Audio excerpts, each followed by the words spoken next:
Hello everyone, and welcome back to another video. And this is another update video, and this video is the update to the story where I reported about the superintendent who committed insurance fraud by taking a student to the doctor using her son's name since he did not have insurance. Well, this is an update. But before I get into the article, I'm going to play this short, it's like 15-second clip, stating that she actually did quit her job, because the article is not going to address that, but the article does address what happened, what's going on with her charges. So let's listen to this clip. But before we listen to the clip, please, if you enjoy the videos I make, if you enjoy the commentary I give, because I enjoy doing both, please like, share, and subscribe so that we can grow the channel. So let me play you this short clip. Superintendent charged with insurance fraud for trying to help a student has decided to resign. Casey Smitherman made the announcement yesterday. Last month, Smitherman reportedly claimed that a sick, uninsured student was her own son so he could see a doctor. She returned to work after reaching a deal with prosecutors. Everyone's got to listen to mom. Oops. Sorry, y'all. Okay, so before we get into the story, let me just catch you up on a few things, because I only reported the initial story, but there have been things that have happened and things that have been alleged since I last reported on the story. So I had someone ask me, how did she get caught? And this is what happened.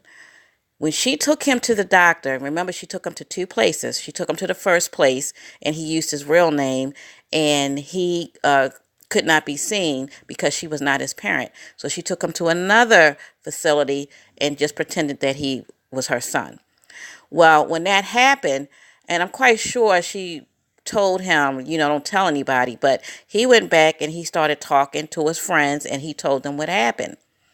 When she found out that he told people, then apparently she turned herself in. I believe like on January 3rd or something like that. She turned herself in because he had leaked the secret. Also, there have been complaints at the school that she was showing the students special attention, which doesn't surprise me because, like I said in the last video, I feel that there's something about this relationship that there's more to it. She had too much of a personal interest in this young man. Now, some people may think they had a romantic relationship. I was thinking maybe it was like a relative or somebody or some child that she knew that I believe was living on his own, because he was supposed to be living with some relatives because his parents couldn't take care of him. And my whole thing is, why would you leave work as a superintendent and go to his house to check up on him? She went to his house to check up on him. Why wouldn't she have told the relatives to take him to the doctor? It just doesn't make sense to me. Well, anyway, they are alleging that she was giving him special treatment. If he had disciplinary issues, then she allegedly instructed the teachers and the principal to forward all his disciplinary issues directly to her. Remember, she's a superintendent. She's overseeing a lot of schools, not just this one. They said that he was allowed to come and go out in and out of the classrooms, something about a room that she had for him. But of course, she denied all of that. So either this child either really pulled at her heartstrings, or there's something about this relationship between him and her. Either she's related to him, or she has some type of investment in his situation, or maybe they were romantically involved. I don't know. But the bill was $233. Now, she's quit her job because apparently there was a school board meeting and they wanted her gone. She didn't show up to the meeting, of course. She didn't want to. She didn't want to take all that heat, but they wanted her gone. But she's gone through all of this for $233. And then the worst part is that school had a clinic. It's the only school in the county to have it because they like testing it out. So they're saying, the article that I read is saying that clinic could have treated him for his strep throat. So why didn't she take him there? Or why didn't she instruct him to go there? I don't know. But let's get into the article because it's going to give you a little bit more information. Indiana superintendent quits after lying about health insurance to get medical care for sick students. A superintendent in Indiana returned to school after she was arrested for helping a sick student. So that's why I played the video in the beginning, because she has now quit. All right. But she did go back to work after it all came out. Right now, she faces 3 charges, including insurance fraud. They don't say what the other 2 charges are, and I would need to go back to research to find out what they are. But at this point, I think this is going to be the last article I do on this story. Casey Smitherman, superintendent of Elwood Community Schools in Elwood, Indiana, said she checked on a student at home after the child missed school. Again, how would she know that he missed school unless she was checking on him? So I believe those allegations.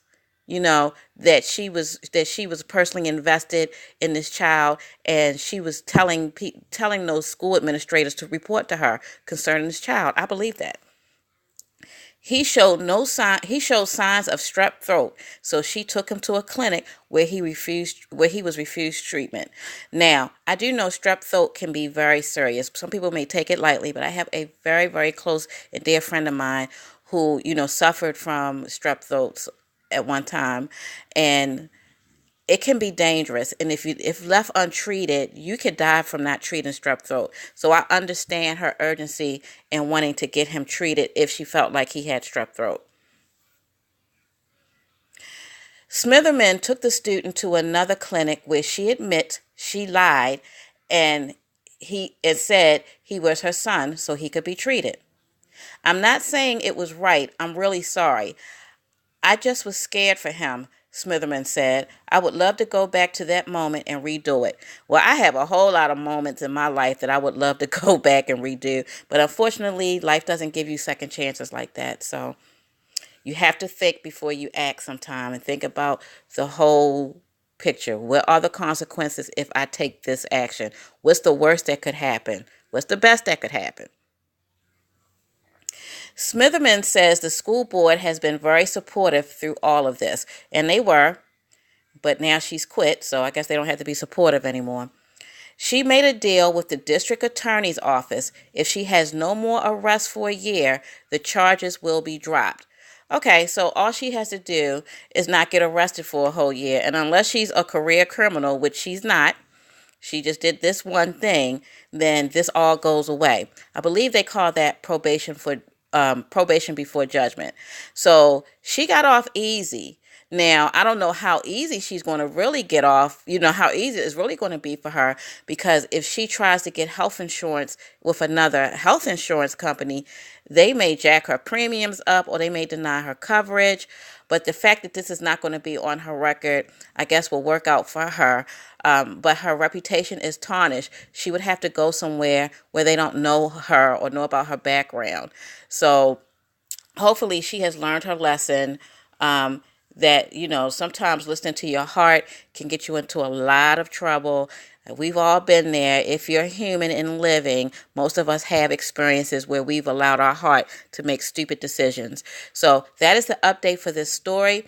Again, if you enjoyed the video, enjoyed the commentary, please like, share, and subscribe so the channel can grow. Thank you, and I look forward to speaking to you in another video. Bye.